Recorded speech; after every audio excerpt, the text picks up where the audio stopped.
Deməli, sizə bijuteriyadır. Gəlin bijuteriya üstündən gedək.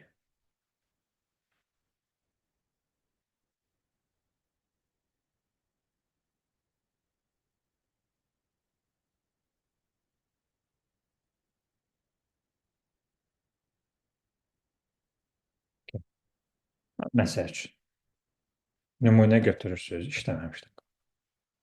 Nümunə atırıq. Photoshop'a. Photoshop'da ayrıca bir dənə səhifədə yığırsınız nümunələrinizi.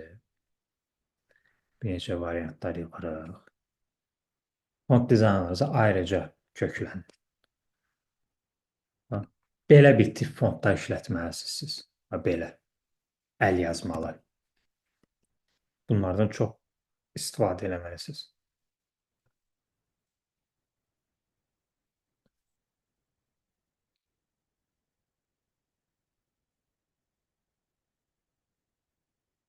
Biraz belə tipli posterlər də hazırlayın. Zərgərliyin özündən istifadə eləyərək belə tərzlər də azlamağa çalışın. Biraz konversiyalı da olsun.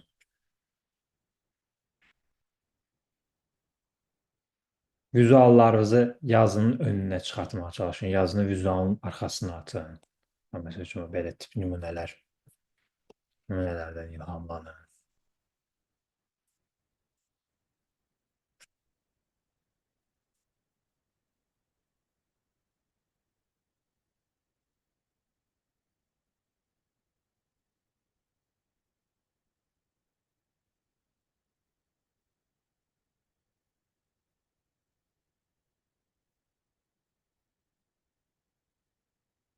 Məsafələrinə diqqət edin, yazılarınızın məsafələrinə. Məsəl üçün bir söz yazdınız və bu şəkildə başlıq yazdınız.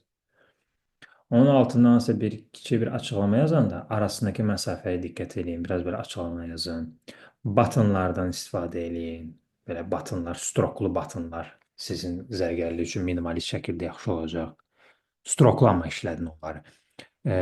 Qalın şəkildə işlətməyin. Vizuallarınızı biraz belə daha keyfiyyətli, belə böyük şəkildə qoyaraq istifadə eləməyə çalışın. Belə üsuldan yararlanın. Biraz boş backgroundda bijuteriyanı göstərərək və kiçik minimalist yazılar yazaraq belə bir posterlər də hazırlamağa çalışın.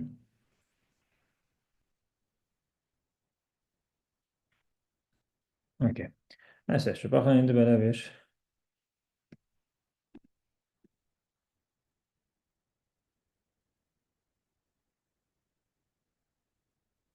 Məsələn, belə tip posteri necə yaratmaq olar? Məsəl üçün deyək ki, bunu götürmüşük. Belə bir background deyək götürmüşük. Gəlin gedək götürək.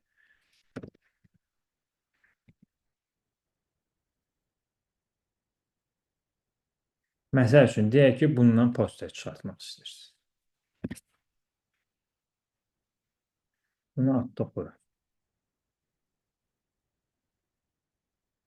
Bunun arxasına istəyirsiniz yazı yazmaq. Bu font üsulu, dizayn üsuludur. Bunları istifadə edə bilərsiniz. Bunlar şablon şeylərdir, yəni hamı istifadə edə bilər. Bir stildir sadəcə. Belə şeylərdən yararlanmağa çalışın. Deməli, bunun məsələn deyək ki, bunun arxasına istəyirik düşsün, bunun arxasına düşsün. Onda Quick Selection tool'u götürürük. Quick Selection tool'da tənzimləyirik size-ı, hardness-imizi falan, bunların hamısını tənzimləyirsiniz. Seçirsiniz bunu. Lab istəsəz belə də eləyə bilərik. Birbaşa Select Subject eləyək. Select Subject eləyək. Özü avtomatik seçdi. Ctrl-J eləyək. Amma Ctrl-J. Bu obyektin çıxartdı üstünə. Əslində belədir. Bu ikisi orijinal şəkillə obyektləri çıxartdığımızın ortasına yazını yazırıq. Yazını yazırıq.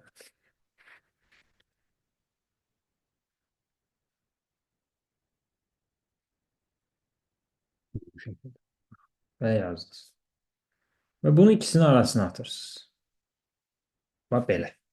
Belə templərdə və dizaynlarınızı verməyə çalışın. Bax belə. Bax belə tərzdə font dizaynları verməyimiz məsləhətlidir. Belə üsullardan istifadə edin. Sonra, bax bu bir üsul. Bax bu üsulları posterlərinizdə istifadə edin. Digər üsul və yeniyyətdə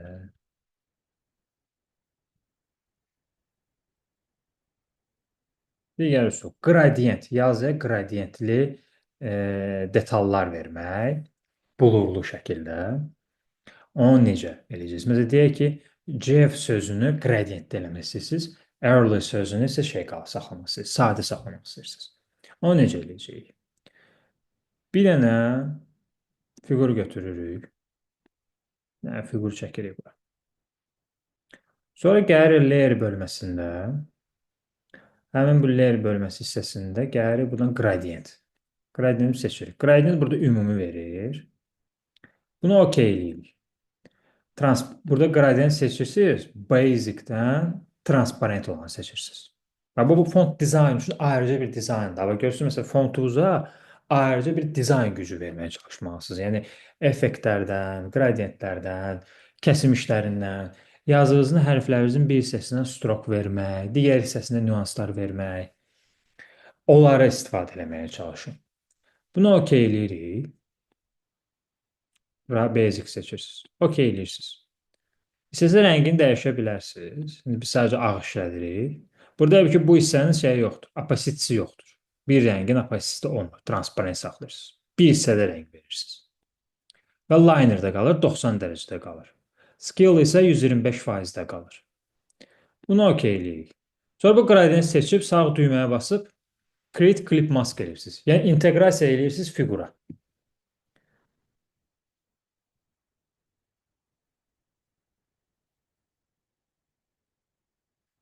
Bu fiqur şəklində, bu da ağdır deyə yəqin ona görə. Yəni bu inteqrasiya olmayacaq. Yəni bunu birbaşa çəkək. Belə üsuldan istifadə edək. Onun olmayacaq. Belə bir dənə çəkək.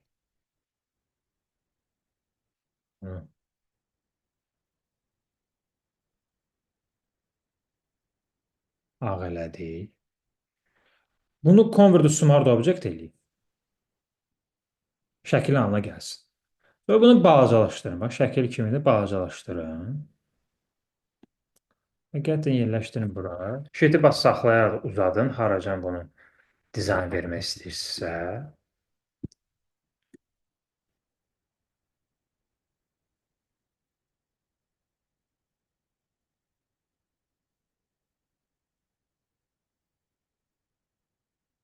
Məsəl üçün, belə bir font dizaynlar verə bilərsiniz. Gradientinizi adi şəkildə, bəssiz bir şəkildə gradient versin, amma transparent eləyirsiniz. Sonra onu şey eləyirsiniz.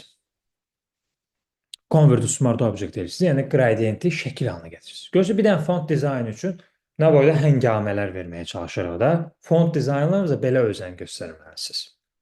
Ortaya da maraqlı bir vizuallar çıxır. Bunu istəsə sonra rasterizə layer eləyə bilərsiniz. Pozanı seçirik. Pozanla istədiyimizi silirik. Haran məsələn görsənməsini istəmiriksə, məsələn, siz belə də eləyə bilərsiniz. Yazı ilə bir harmoniya yaradırsınız qradiyentinizdə. Və o bir digər font dizayn üsuludur. Və belə bir detallardan da yararlanın. Yəni, sadəcə yazı yazmayın da. Sonra birini tutaq ki, bu şəkildə sadə fontdan istifadə elədiniz. Birini əl yazmalı istifadə edin. Tutaq ki.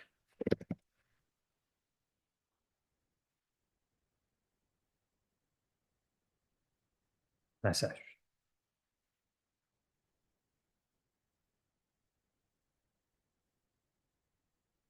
Bunun üçün fontunu dəyişirsiniz. Rəngini də dəyişə bilərik. Və hətta vizuallarınızdan şəkillər götürüb o font dizaynları verməyə çalışın bəzi ərəfələrdə. Məsəl üçün. Və əl yazmalı font tapırıq. Brush da olar. Əl yazmalı görək var bizdə. Biraz belə bir fontlardan işlətməyə çalışın. Belə zərgərliyə tam uyğun, incəliyi bildirən fontlar. Siz fast food tipli fontlar işlədirsiniz. Belə tərzlə işlədin. Belə font dizaynlar verməyə çalışın. Bu üsullardan yararlanın. Yazının daha da çox önə gəlməsini istəyirsinizsə, gradient verin. Hardan məsəl üçün, siz aşağıdan yuxarı belə gradient verin. Məsəl üçün. Onun rəngini qara eləyirsiniz. Şeyə görə, yazınıza görə. OK eləyirik. Bu qradiyenti artıq atırsınız yazının arxasına. Bu istəsə daha da çox uzada bilərik. Bu şəkildə. Tutaq ki, deyə bu font nazikdir və bundan daha da çox istifadə eləmək istəyirsiniz. Bunu seçirsiniz, Ctrl-J eləyirsiniz. Ctrl-J, Ctrl-J. Daha da qalın hala gətirirsiniz. Çoxlu Ctrl-J-lər eləyərək fontsuz daha da qalınlaşdıra bilərsiniz. Bir digər variant isə Ctrl-J-siz əgər eləmək istəyirsinizsə, burada indi kopya sayı çox oldu da. Əgər istəyirsinizsə daha biraz da qalın eləyəsiniz, onda nə edirsiniz? Fili azaldırsınız. Fili azaldırır, yox edirsiniz, sıfır edirsiniz fili. FX-dən stroke verirsiniz. Və bu stroku qalınlaşdırırsınız. Bu qalınlaşdıranda avtomatik fontun özü də qalınlaşmış olur. OK eləyirsiniz. Və fili biraz da artıraq da fili verək.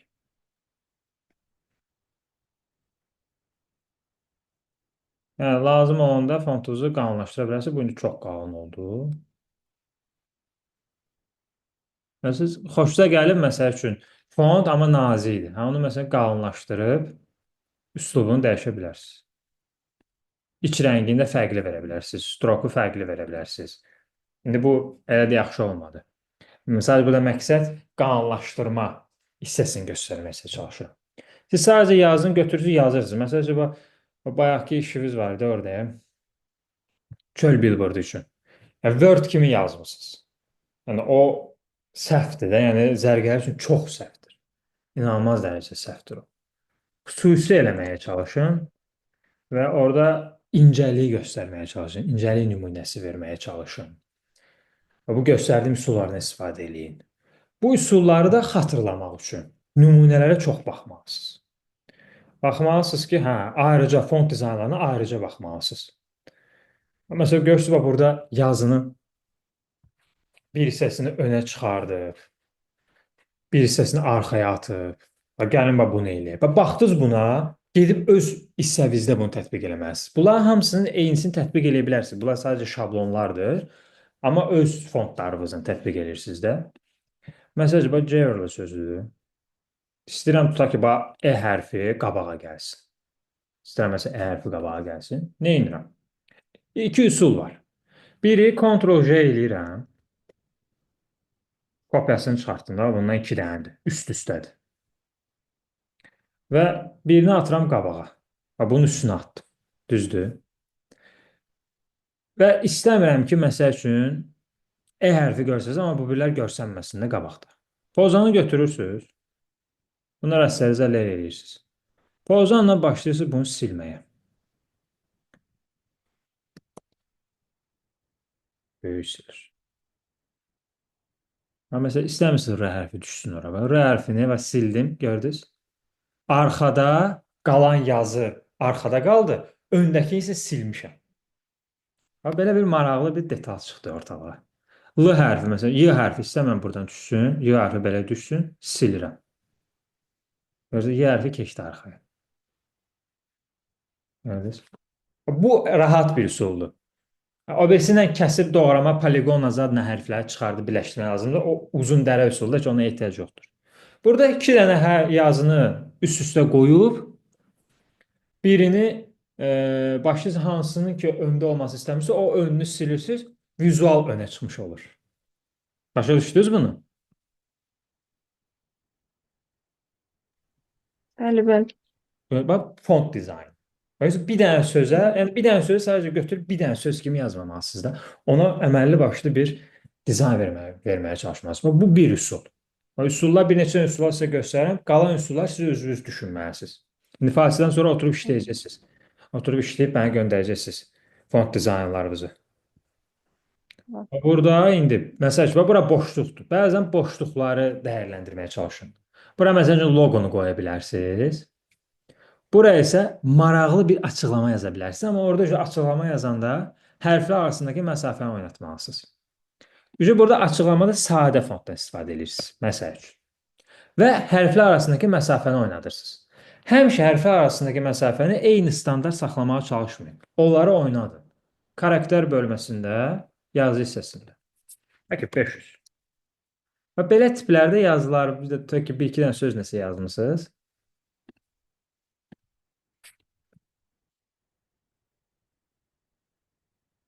Bunu ortaladınız və qoyun bu şəkildə. Hətta balacalaşdırın, kiçik bir diqqət çəkmək üçün.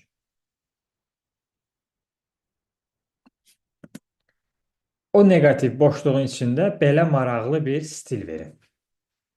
Bu artıq əlavə bir rakurs kimi sizə göstərmiş olur, əlavə bir detal kimi göstərmiş olur. Sizə şey verir. Yəni burada məsələn bunun oxunub oxunmamasının bir mənası yoxdur. Bu vizual olaraq gözəllik vermək üçündür. Bax belə şeylərdən də yararlanın. Sadəcə bir dənə, iki dənə, üç dənə sözü yan-bayan yazmayın. Özenlə işləməyə çalışın font dizaynı ayrıca. Sonra baxaq başqa nə font dizaynları var. Bu şəkildə baxırsınız, götürürsünüz, eynisini eləməyə çalışırsınız. Öz amma fontunuzla. Sonra başqa nə var burada? Ha, belə bir effektlər, vizual zərgərliyinizin içindən keçirtməyə çalışın. İnsan postlarınızı belə stillərdə hazırlayın. Yəni bijuteriyanı böyük şəkildə göstərərək, kreativ şəkildə göstərərək. Bax, məsəl üçün ilhamlanın. Məsəl üçün Dune filmi var. Dune filmində necə idi? Bəzən film posterlərindən ilhamlanmaya çalışın. Məsəl üçün Dune filmində səhranın ortasında səhra da daha çox orada. Hə, səhra götürün, səhranın ortasına bir üzüyü qoymağa çalışın. Kölgəsinin zadını verin, effektlərini verin, Bryan kontrastını, kurvesini. Hə, məsələn, bax, qısa bir şəkildə eləyim sizin üçün. Tutaq ki, məsəl üçün bunu götürdüm, bunun üstündən işləyəcəm də. Məsələndir.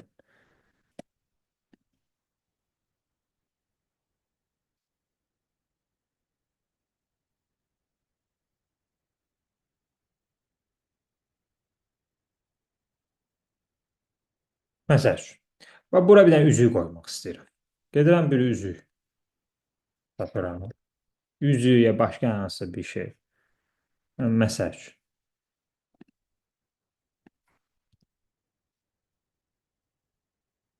Bunu select subject eləyirəm. Ctrl-J. Çıxartdım. Və bunu indi bax, belə qoydunuz, qurtarmır da söhbət. Götürün pozanla, sanki qumun içinə bastırılırmış kimi onu silməyə başlayın. Görürsünüz? Qumun içinə sanki girib. Pozan bir çox şeyə həll eləyir. Baxın, bu şəkillərdə.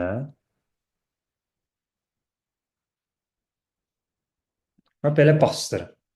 Sonra çıxardım bunun kölgəsini. Ctrl-C, Ctrl-V. Üstünə qoydu ya da Ctrl-C. Götürün bunu Ctrl bası saxlayaraq kölgəsini yansıtın bu tərəfə.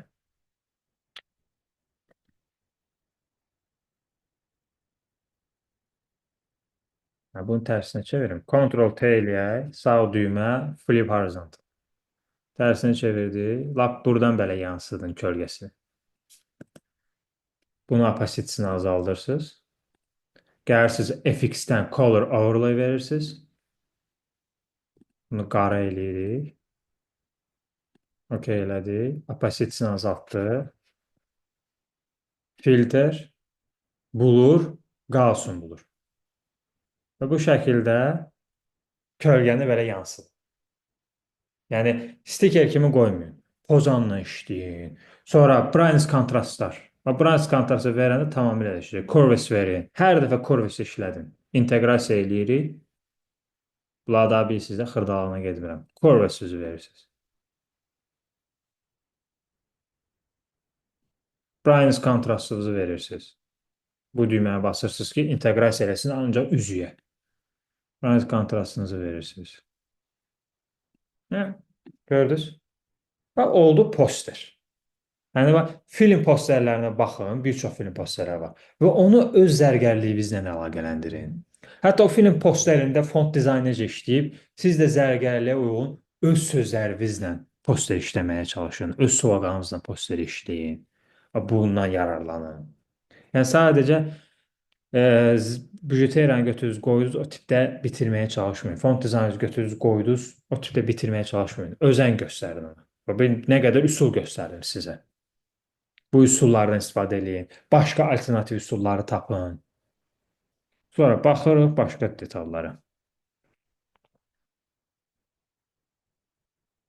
Rənginizi, brend rənginizi bildirin. Məsəl üçün, indi ona görə deyirəm ki, bir dənə brendinizi qurtarın. Ondan sonra onların üstündən səhvlərdən sizə başlamaya başlayın. Çünki brend rəngləriniz çox görsənmir. Hiss olunmur brend rəngləriniz. Məsələn, bu rəngdən istifadə edirsinizsə, bu rəng tonlarını daha çox vurğulamağa çalışmalısınız hər yerdə. Sadə, neqativ boşluqlardan da istifadə edin posterlərinizdə. İllüstrasiyalar çəkməyə çalışın. İllüstrasiyalardan istifadə edin. Bunlardan yararlanın. Burada yenə də font dizaynı yazının içərisindən çıxır. Yəni zərgərlik üçün çox uyğundur. Belə maraqlı detallar işləməyə çalışın. Bunu çox rahatdır işləmək. Real şəkli götürdünüz, ağ-qara elədiniz. Məsələn, gəlin eləyək.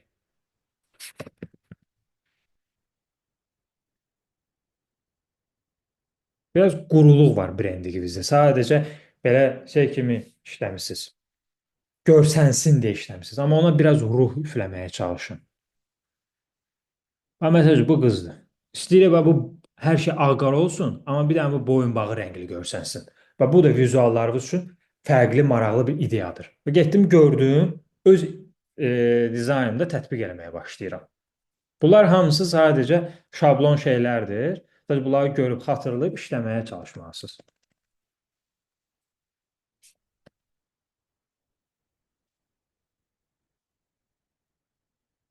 Deməli, nə edirəm? Select subject.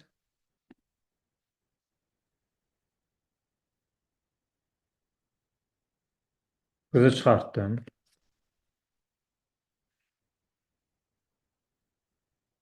Qızı ön plana atıram. Select subject elədiyimi arxada olanı, yəni transparent olanı seçib ağ-qara eləyirəm. Black and white-dan. İki üsulla bunu eləmək olur ümumiyyətlə. Black white verdim. Verilir əslində black white. Sadəcə inteqrasiya edirəm buna. Orijinalı götürürəm. Orijinalda pozanla. Haranın ağ-qarasının çıxmasını istəyirəm. Sonra başlayıram silməyə. Onu silirəm. Məsəl üçün, ancaq istəyirəm ki, zərgərliklə bağlı olan işlər rəngli görsənsin. Ancaq bijuteriya, sırğası zadı və elə silirəm ki, hələ bir işıq kimi yansısın. Belə bir şeylə məsəl eləyə bilərsiniz. Görürsünüz, məsələn, buna baxdım. Hara getdi? Buna baxdım, ağlıma belə bir şey gəldi. Ağ-qara eləmək və zərgərliyin detallarını ön plana çıxardaraq silmək. İstəsəniz, yəni, məsəl üçün, bu işıqlandırılmasın. Deyirsiniz ki, işıqlandırılmasın da, məsəl üçün. Poligon lasotunu götürürsünüz, bijuteriyanın ətrafında çəkirsiniz.